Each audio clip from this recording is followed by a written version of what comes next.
Assalamualaikum warahmatullahi wabarakatuh. Salam sejahtera untuk kita semua. Salam sehat untuk kita semuanya.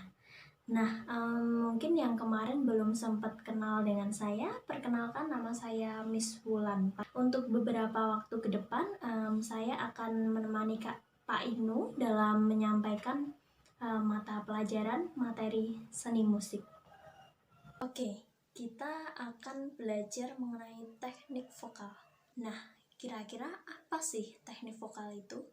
Nah, teknik vokal yaitu cara memproduksi suara vokal dengan baik dan benar.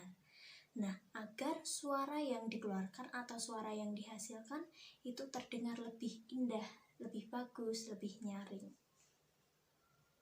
Apa sih, Miss, pentingnya nyanyi dengan teknik vokal yang baik dan benar?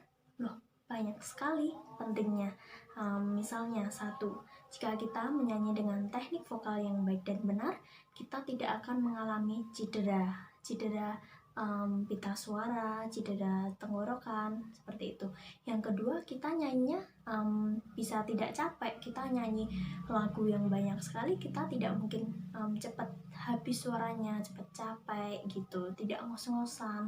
Terus yang ketiga, kita juga suara yang dihasilkan itu akan lebih terkesan lost, tidak tertahan ya. Ada yang nanya lagi nih, misalnya, Miss, apa sih kira-kira unsur-unsur yang dapat mendukung teknik vokal kita agar kita dapat bernyanyi dengan baik dan benar? Nah, unsurnya ada banyak. Yang pertama, intonasi. Yang kedua, artikulasi.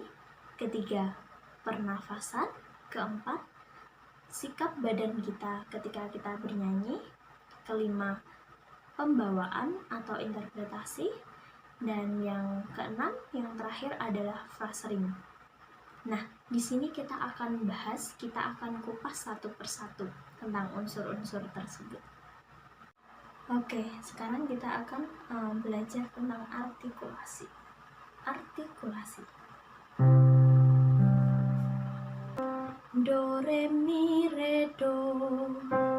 Nah, kita hanya perlu 3 nada itu untuk berlatih artikulasi huruf vokal yang A, I, U, E, O. Nah, perhatikan juga bentuk mulut ya. Bentuk mulutnya, kalau A itu seperti apa? Jangan terlalu A, jangan terlalu A, jangan terlalu gitu. Nah, A, I-nya juga terlalu jangan I, jangan gitu. Jangan juga I, E-nya jangan terlalu gitu. O-nya juga yang jangan terlalu lebay. Itu contoh kita latihan artikulasi. Nah, sekarang gimana latihan intonasi, Miss? Cara kita latihan intonasi cukup 3 nada juga bisa. Do, mi, sol, mi, do. Cukup itu aja. Nah, terserah kita mau pakai misalnya kita akan pakai I ya, huruf vokal I untuk latihan intonasi. Nah, agar kita menebak nada atau nembak nadanya itu benar antara do ke mi, sol, sol ke mi ke do. Nah, kita akan coba praktekkan.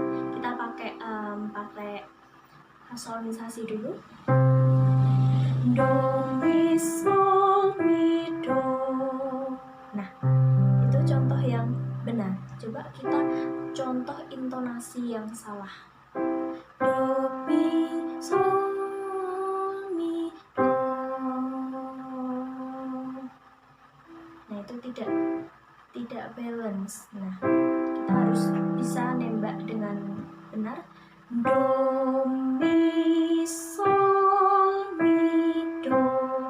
Nah, bisa juga belajar intonasi juga dengan membunyikan nada do, re, mi, fa, sol, la, si, do si, la, sol, fa, mi, re, do dengan benar. Nah, kita harus bisa membidik atau membunyikan nada dengan benar. Do, re, mi, fa, sol, la, si, do si, la, sol, fa, mi, re, do. Nah, itu benar ya. Kita juga juga akan belajar tentang pernafasan. Nah, pernafasan itu adalah yang paling fundamental atau sebagai pondasi seorang vokalis. Atau biasanya kalau tukang bangunan itu membangun rumah, pondasinya harus kokoh. Nah, sama juga seperti kita bernyanyi atau seorang penyanyi harus mempunyai pondasi yang kuat, yaitu pernafasan. Nah, di dalam pernafasan vokal ini ada 3 macam. Apa aja? Yaitu yang pertama pernafasan dada, yang kedua pernafasan perut, dan yang ketiga pernafasan diafragma.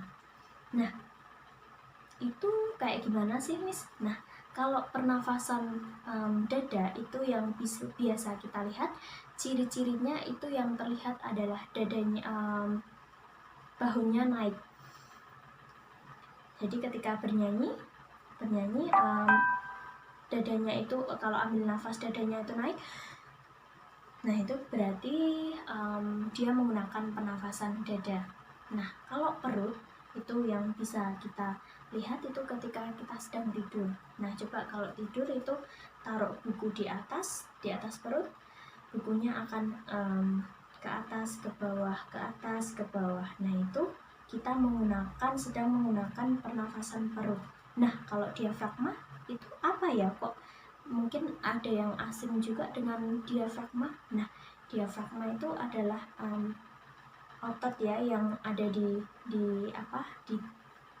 antara dada dan perut. Nah, jadi coba bisa sambil kalian praktekkan, tangan kalian memegang perut bagian samping kalian dan ambil nafas. Jika itu mengembang,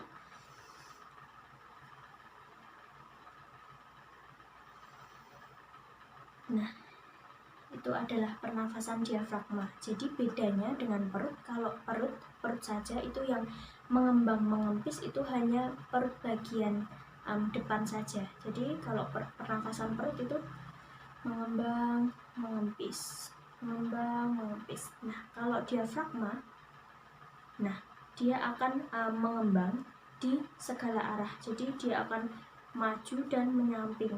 Jadi otomatis udara yang masuk itu lebih banyak disimpan di situ.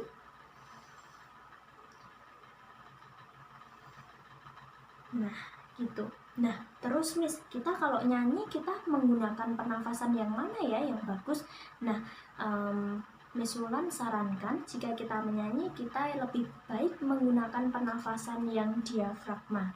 Karena apa? Karena jika kita menggunakan nafas diafragma, udara yang kita simpan di situ akan lebih banyak, sehingga kita ada stok udara banyak agar untuk kita menyanyi biasanya lagu-lagu yang pernafasannya panjang atau meliuk-liuk itu akan lebih butuh udara yang banyak.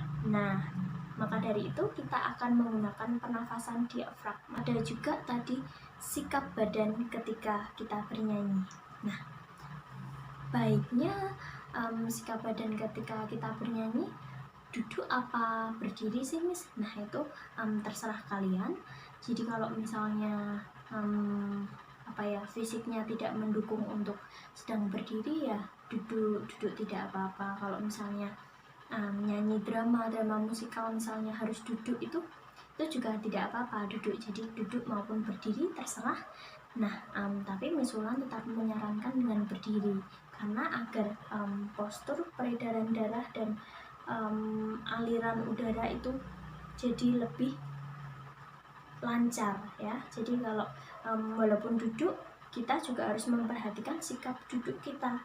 Nah, jangan juga kita bernyanyi duduk tapi membungkuk seperti ini. Jadi jangan sampai kita asal memotong satu kalimat lagu itu asal-asalan. Jadi satu kalimat lagu itu harus dinyanyikan dengan benar, satu kalimat lagu lagi dinyanyikan dengan benar, begitu. Nah, kalau yang terakhir ada pembawaan atau interpretasi. Nah, itu pembawaan itu akan sangat berbeda-beda setiap orangnya. Jadi misalnya sama-sama menyanyikan lagu Tanah Air, yang menyanyi misalnya Raisa dan Isyana misalnya, mereka akan membawakannya dengan dengan interpretasi mereka sendiri-sendiri. Jadi akan sangat berbeda antara penyanyi A, penyanyi B, penyanyi C. Mereka akan membawakannya dengan karakter mereka sendiri gitu.